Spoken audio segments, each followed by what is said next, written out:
Vic Muniz's Wasteland, and the triple bottom line of upcycle art. Most art movements are defined by style or technique, by aesthetic innovation. Upcycle art is defined by purpose.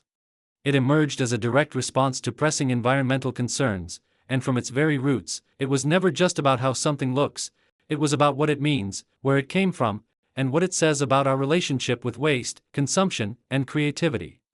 Upcycle artists don't just create, they advocate, making their professional practice inseparable from their values. The triple bottom line in upcycle art.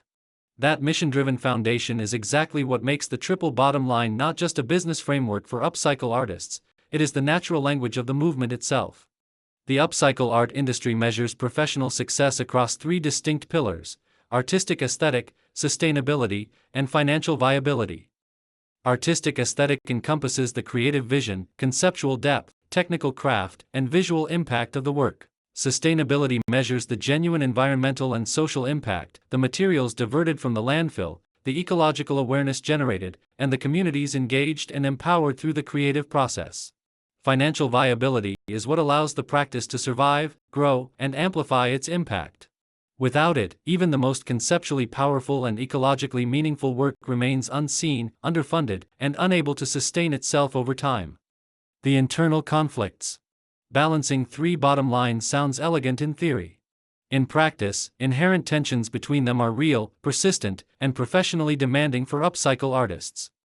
Artistic aesthetic centers on concept, scale, beauty, and creative vision, but this can conflict with sustainability when eco-conscious considerations constrain material choices, production processes, medium, form, or the scale of a piece.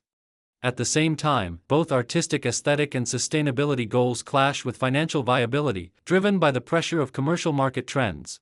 Perhaps the most persistent challenge lies in the garbology stigma, a prevailing tendency to undervalue upcycle artwork simply because it originated from waste, irrespective of the skill, creative vision, labor, or conceptual depth involved. Striking the balance. Vic Muniz's Wasteland. Navigating these tensions requires deliberate, comprehensive strategies rather than instinctive compromise. Brazilian artist Vic Muniz, through his documentary and collaborative art project Wasteland, offers a compelling case study in how to strike this balance. In 2010, Vic Muniz traveled to Jardim Gramacho on the outskirts of Rio de Janeiro, at the time, the world's largest landfill, receiving approximately 7,000 tons of waste every single day. There, he encountered the catadores, an estimated 2,500 garbage pickers sorting recyclables for survival. What followed was one of the most significant participatory art projects of the 21st century. Muniz photographed individual catadores in carefully composed portraits, then projected those images at monumental scale onto the floor of a massive warehouse. He and the workers collaboratively filled in the projected outlines using the very materials they collected from the landfill daily: plastics, metals, glass, organic waste, and discarded clothing. The completed compositions were then captured from above, producing a series of large-scale fine art prints titled Pictures of Garbage. The entire process was documented by filmmaker Lucy Walker in a feature-length film, also titled Wasteland, that earned an Academy Award nomination for Best Documentary Feature and won numerous international festival awards. Triple bottom line achievements. What the project emerged was far more than striking imagery. It was a fully realized triple bottom line practice demonstrating measurable success across all three pillars simultaneously. On artistic aesthetic, the Pictures of Garbage series achieved critical and institutional recognition through major gallery exhibitions and serious market attention. The documentary's Academy Award nomination validated its artistic significance, celebrated also for the innovative creative process, choice of medium, and conceptual depth. On sustainability, the project's environmental and social impact was tangible, measurable, and ongoing. Tons of discarded materials were physically diverted from the landfill and transformed into cultural works. The catadores themselves shifted from invisible laborers to recognized co-creators of internationally exhibited art pieces. On financial viability, the results were equally concrete. A London auction at Phillips de Pury generated approximately $250,000 from the Pictures of Garbage print series, with additional prize money and distribution revenue from the documentary bringing the total financial pool to over $300,000. Critically, 100% of proceeds were reinvested into the catadores community, purchasing industrial equipment for the workers' cooperative, building a community library, funding education programs, and upgrading local infrastructure. The result was precisely the self-reinforcing cycle the triple bottom line promises: Artistic integrity drove cultural impact, which generated commercial value, which funded lasting community and environmental change, making Wasteland not just a celebrated artwork but a blueprint for mission-driven creative enterprise.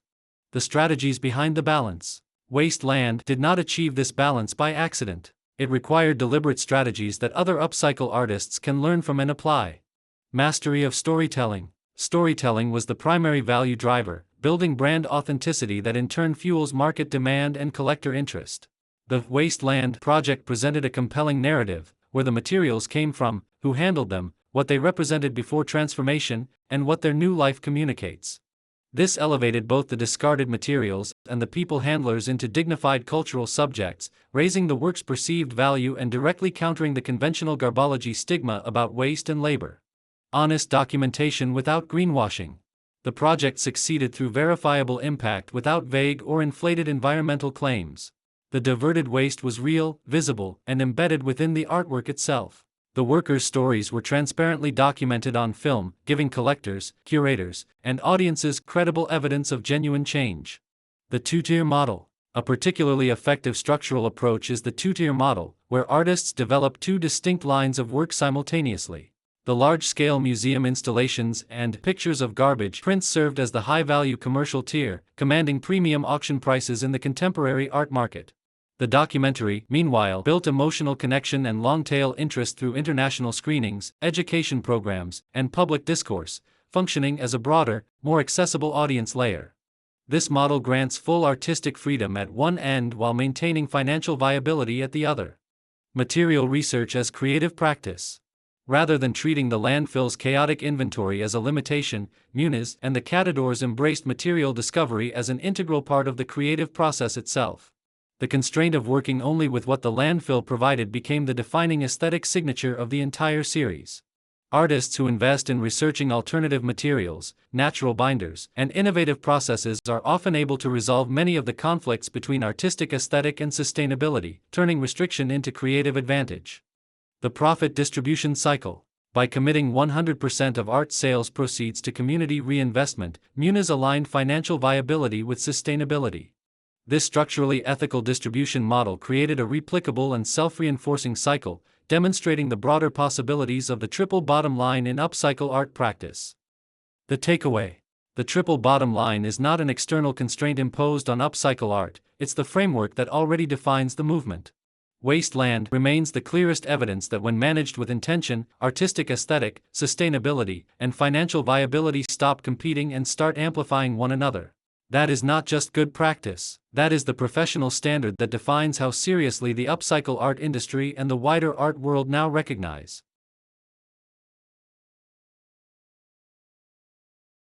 UAACS, Upcycle Art and Craft Society.